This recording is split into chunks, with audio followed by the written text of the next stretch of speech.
নমস্কার, সুরভির রান্নার তরফ থেকে সকলকে স্বাগত।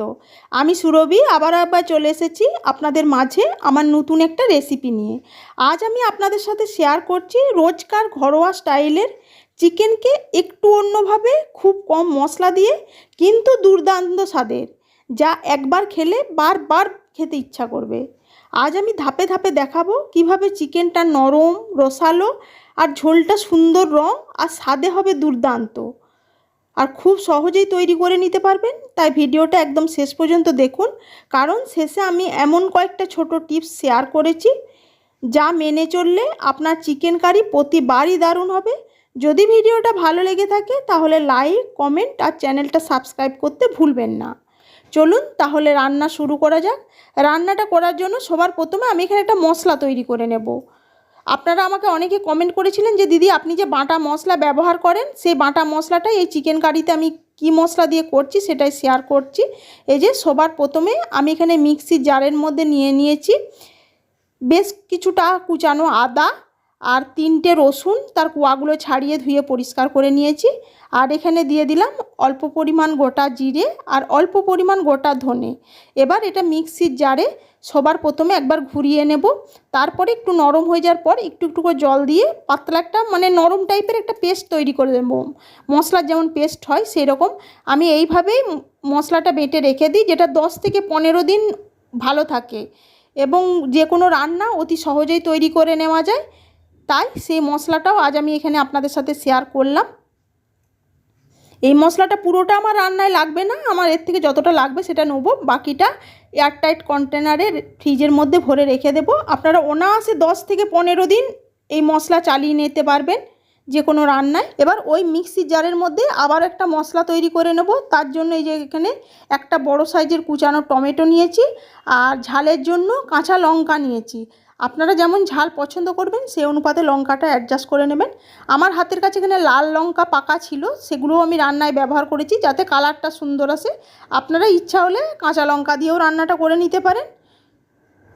এবার এর মধ্যে দিয়ে দিলাম 3টের মতো এলাচ, 3টে লবঙ্গ নিয়ে এটার একটা দরদরা পেস্ট তৈরি করে নেব। তবে এটা বাটার সময় কোনো জল ব্যবহার করব না, কারণ টমেটোটা এমনি নরম, তখন জলের ব্যবহার প্রয়োজন পড়বে না। রান্নাটা করার জন্য আমি এখানে ½ কিলো চিকেন নিয়ে সেটাকে ভালো করে ধুয়ে পরিষ্কার করে নিয়েছি।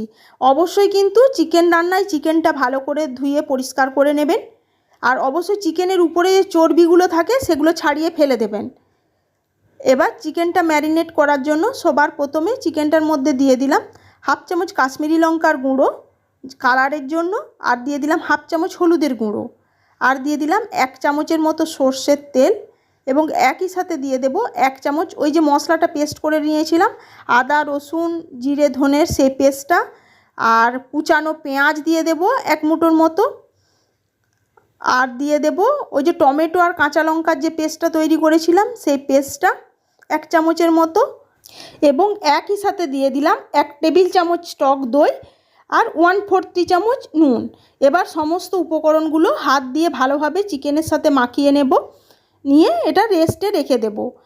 অনেকে চিকেন রান্না বলেন যে চিকেনের মধ্যে একটা আঁশটে গন্ধ লাগে, তাদেরকে বলবো এই ছোট্ট টিপসটা ফলো করবেন। চিকেনটা টক দই আর এইভাবে মশলা দিয়ে ম্যারিনেট করে তারপর রান্না করবেন, দেখবেন আঁশটে গন্ধ থাকবে না। আর সবার প্রথমে অবশ্যই কিন্তু যে টিপসটা ফলো করতেই হবে, চিকেনটা ভালো করে ধুয়ে পরিষ্কার করে নিতে হবে, আর চিকেনের উপরে যে চর্বির মতো একটা লেয়ার থাকে সেটাকে কিন্তু ছাড়িয়ে ফেলে দিতে হবে।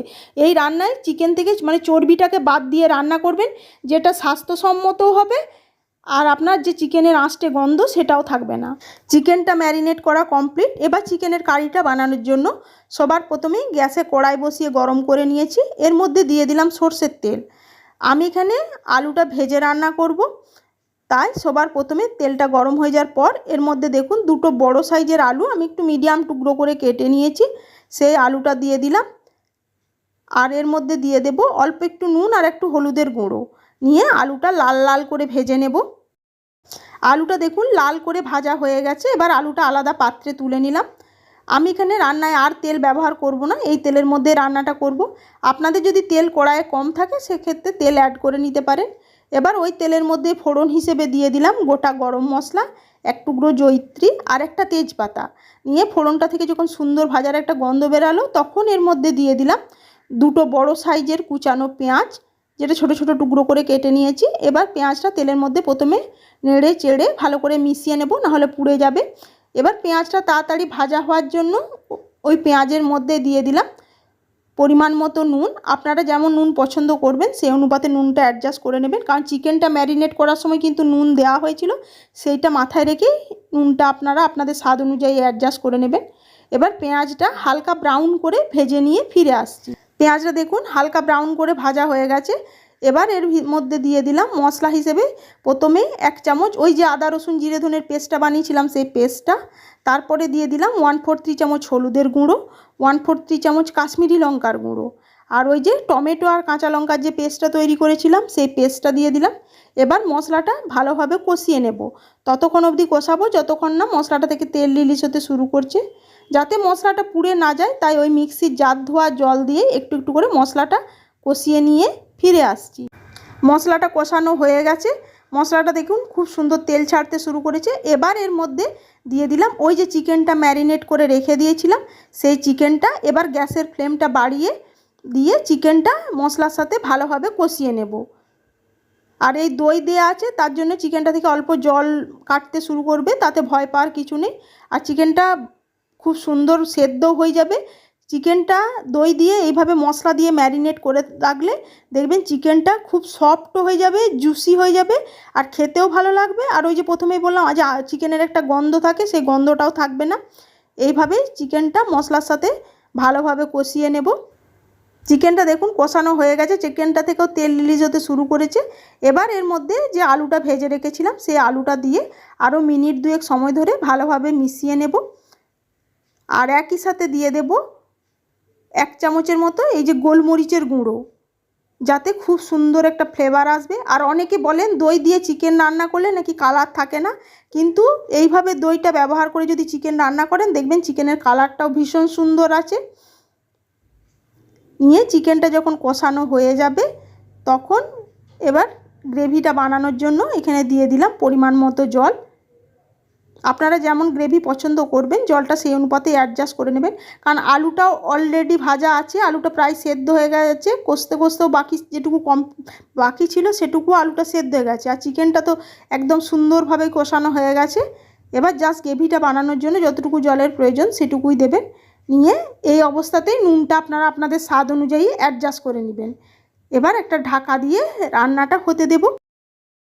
রান্না আমার একেবারেই তৈরি হয়ে গেছে, চিকেন আলু সব সেদ্ধই হয়ে গেছে। এবার এটা শুধু নামিয়ে পরিবেশন করার অপেক্ষা। দেখলেন তো কত সহজে তৈরি করে ফেললাম ঘরোয়া স্বাদের রোজকার ওই আলু চিকেন ঝোলেরই একটা আলাদাভাবে অন্যরকম রেসিপি, যেটা খেতে দুর্দান্ত লাগবে ভাত বা রুটির সাথে। আর ওই যে বললাম আমার ছোট ছোট টিপসগুলো যদি আপনারা ফলো করেন দেখবেন প্রতিবারই আপনাদের চিকেন রান্না ভীষণ সুস্বাদু লাগবে খেতে। চলুন আজকের রেসিপি এই পর্যন্তই। আর চিকেনের সাথে খাওয়ার জন্য আমি সুন্দর একটা থালিরও আয়োজন করেছি। আজ রবিবার দুপুরবেলায় তাই অল্প একটু ভাত বানিয়ে নিয়েছি চিকেনের সাথে খাওয়ার জন্য, আর তার সাথে নিয়েছি স্যালাড, পাঁপড় ভুজির সবজি আর রায়তা। এই দিয়ে আজকে দুপুরের থালিটা সাজালাম। আপনাদের এই রেসিপি কেমন লাগলো অবশ্যই জানাবেন। যদি ভালো লেগে থাকে তাহলে আমার ছোট্ট পরিবারের সদস্য হয়ে পাশে থাকার অনুরোধ রইল। আজ তাহলে এইটুকুই। সবাই ভালো থাকবেন, সুস্থ থাকবেন, আবার হাজির হয়ে যাবো অন্য কোনো রেসিপিতে। ধন্যবাদ।